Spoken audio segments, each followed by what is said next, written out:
19 katao, kabilang ang 2 senador, ang ngayon ay nahaharap sa cyber libel na ikinaso ni former Senator Sonny Trillanes. Ang kasong ito ay may kinalaman doon sa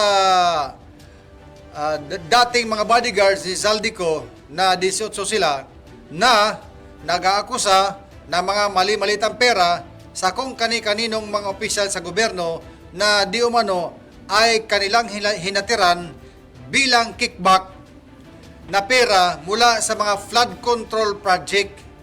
Kaya tayo ngayon nagkaroon ng flood control anomaly. Ito sila yung mga kinasuhan. Bakit kinasuhan sila ni Trillanes? Kasi si Trillanes man ay kanilang idinawit na kasangkot dyan na nahatira ng malita. Ang sabi naman ni former Senator Trillanes ay kasinungalingan yan.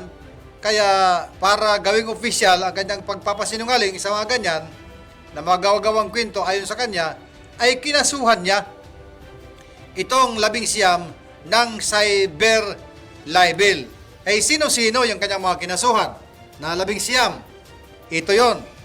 Yan, nakikita ninyo yung kanyang papel. Pinapakita na sa media, yan ang papel niya na talaga siya ng sampa. Pero hindi ninyo mabasa siguro dyan, so babasahin ko na lang. Ito yung kanilang mga pangalan na kinasuhan. Una-una, nandyan si Bilnard Tubi, Rosbert Waupan, Bini Buluntati, Johnny Buduan, Rodante Orbillo, Rene Boy Julian, Christopher Esquivel, George Villalon Jr., Romeo Romel Bubares, Hil Natividad Jr., Anselmo Taberdo, Joely Cadjao, Romel Galapon, Cecilio Larador Jr., Bernard Gumban, Cresani Dado, Fidel Corpus, Walter Manalansan, at ang 2 senador, Senador Alan Peter Cayetano at Senador Rodante Marcolita. Yan po sila ang mga laman, mga respondents ng kinasuhan ni former Senator Sonny Trillanes kahapon ng cyber libel.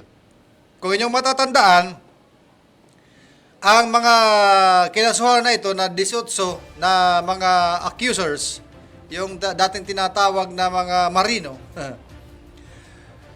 marami nang nauna na nagkaso sa kanila dahil marami na rin silang isinawalat ng mga pangalan. So maraming nauna nagkumaso na sa kanila.